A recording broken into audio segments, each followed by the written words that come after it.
Hello friends, मेरे channel में आपका स्वागत है। और आज आपके सामने केमिस्ट्री के इम्पोर्टेंट टॉपिक को लेकर आया हूँ, जिसका नाम है आपको डिफरेंट टाइप्स ऑफ सॉलिड्स। तो इसके पिछले वाले वीडियो में आपको मोस्ट इम्पोर्टेंट जो डिफरेंस होती है, first solid statement, difference between crystalline and amorphous solids, तो उसका आपको बढ़िया हमको रिस्पांस मिला। तो आपको अगले वीडियो में मैं आपको सामने हाजिर करता हूँ। तो सबसे पहले आपको इसमें मोलिकुलर सॉलिड्स है।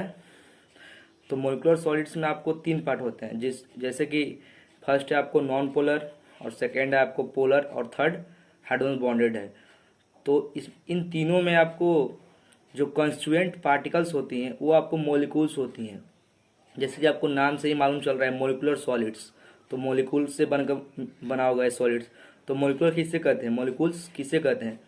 तो मोलिक्यूल्स दो एटम के बीच का जो दो एटम को जो कंबाइन करके बनता है, जो combination between two atoms is called molecules. तो इसको मोलिक्यूल्स बोलते हैं। अब चलते हैं इसके कौन कौन से फोर्स लगते हैं। तो तीनों में आपको अलग अलग फोर्स लगते हैं। तो फर्स्ट है आपको नॉन पोलर में आपको आपको जो इसका बॉन्डिंग या अट्रैक्टिव फोर्सेस है वो आपको डिस्पर्सन और लंडन फोर्सेस के नाम से इसका फोर्स लगता है। और जो पोलर पोलर बॉन्ड है, आपको जो पोलर सॉलिड्स है उसमें आपको जो है आपको डाइपोल डाइपोल इंट्रैक्शन लगता है। और आपको थर्ड है जो हाइड्रोजन हाइड्रोजन बॉन्डेड है, वो आपको हाइड्रोजन बॉन्डेड का मतलब ही आपको हाइड्रोजन बॉन्डेड, जो कि हाइड्रोजन बॉन्डिंग को रिफर करता है। तो हाइड्रोजन बॉन्डिंग का मतलब है कि जो हाइड्रोजन से और जो एक अलग एटम्स है उसके बाद कनेक्ट हो तो उसको हाइड्रोजन बॉन्डिंग बोलेंगे। तो हाइड्रोजन बॉन्डिंग का एक ट्रिक है आपको, वो सिंपली आपको जो जो हाइड्रोजन एटम्स होते हैं वो आपको फोन से कनेक्ट होते हैं। जैसे फोन को आपको क्या बोलेंगे, एफ से फ्लोरीन, ओ से ऑक्सीजन और एन से नाइट्रोजन। जो भी हाइड्रोजन एटम्स के एक और एटम से जो फ्लोरीन और ऑक्सीजन और नाइट्रोजन से आपको कनेक्ट हों तो उसको आप हाइड्रोजन बॉन्डिंग बोल सकते हैं। इसके अलावा और भी हो सकते हैं, ना कि फोन से अलावा फोन ही हो सकते हैं। तो ये ध्यान में रखिएगा कि आप फोन तो होंगे ही, फोन के अलावा भी जो आपको हाइड्रोजन एटम से कंबाइन होंगे एटम्स, उसके साथ भी हो सकता है। तो यही काफ़ी नहीं है कि आपको फ़ोन से ही केवल हाइड्रोजन बॉन्डिंग हो सकती है। ये एक ट्रिक है, छोटा सा ट्रिक है, 3 वर्ड का, FON फोन। तो आपको अब चलते हैं आपको इसके एग्जाम्पल्स की ओर। तो आपको नॉन पोलर का जो एग्जाम्पल्स है उसको आपको फर्स्ट है आपको आर्गन है, CCl4 है, और H2 है, और I2 और CO2 है। से आपको डिस्पर्सन और लंडन फोर्सेस है, उसमें आर्गन हो गया, कार्बन टेट्राक्लोराइड हो गया, और hydrogen hydrogen molecules, oxygen molecules और कार्बन डाइऑक्साइड।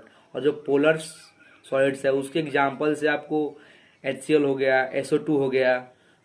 और जो हाइड्रोजन बॉन्डेड है इसमें H2O और H2O आइस, जो कि आइस के फॉर्म में जो सॉलिड CO2 को बोलते हैं, इसको आइस को, तो उसी को हाइड्रोजन बॉन्डिंग का एग्जाम्पल है।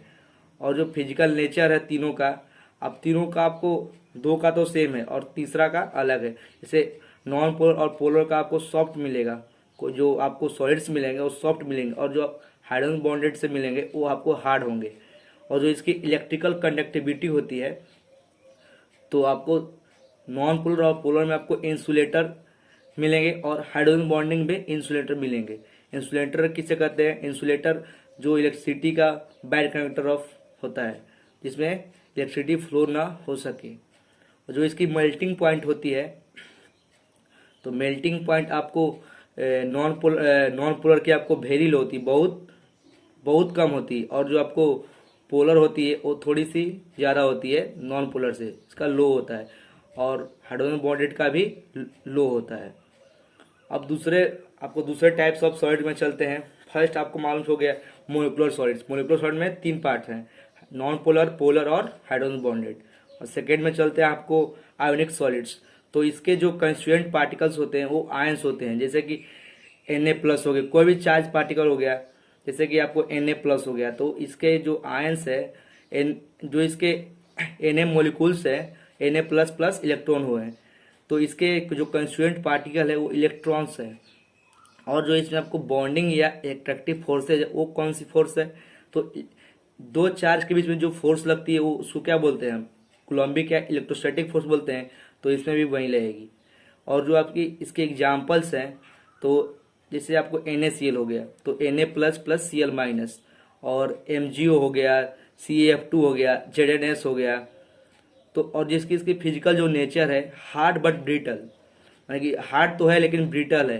जो इसको जब हम हैमर से आपको इसको फोर्स लगाएंगे इस पर, तो ब्रिटल में थिन शीट में हो जाएगी। और जो इसकी इलेक्ट्रिकल कंडक्टिविटी है, तो इसका थोड़ा सा अलग है।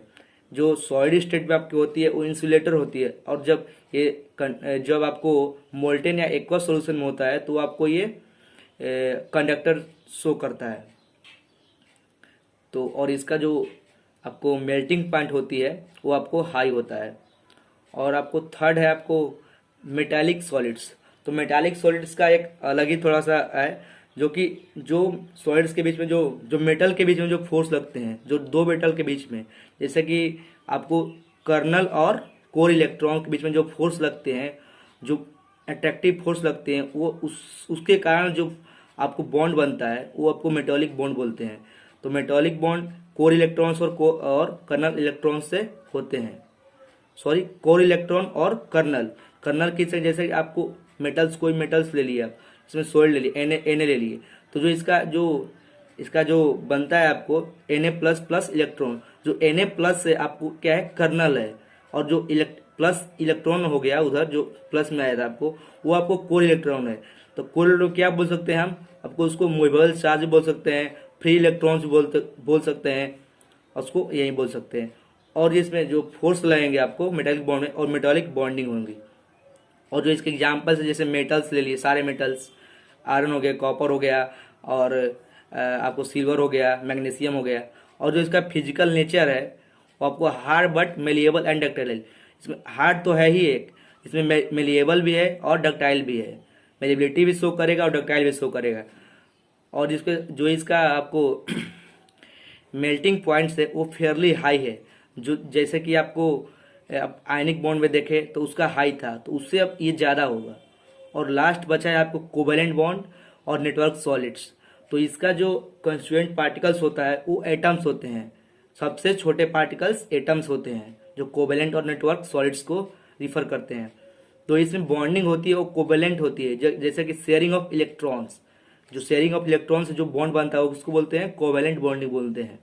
और जो इसका एग्जाम्पल्स है, आपको SiO2 है, क्वार्ज हो गया, SiC हो गया, और C हो गया, ग्रेफाइट हो गया, जैसे C ग्रेफाइट हो गया, डायमंड हो गया, और AIN एल्युमिनियम नाइट्रेट।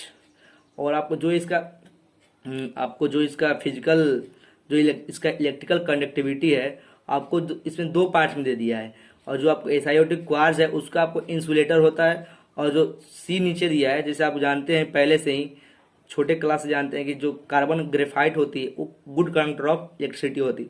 और इसका एक्सेप्शन है, ये जो ग्रेफाइट का जो आपको कंडक्टर है वो एक्सेप्शन में आता है, इसको ध्यान में देखिएगा आप।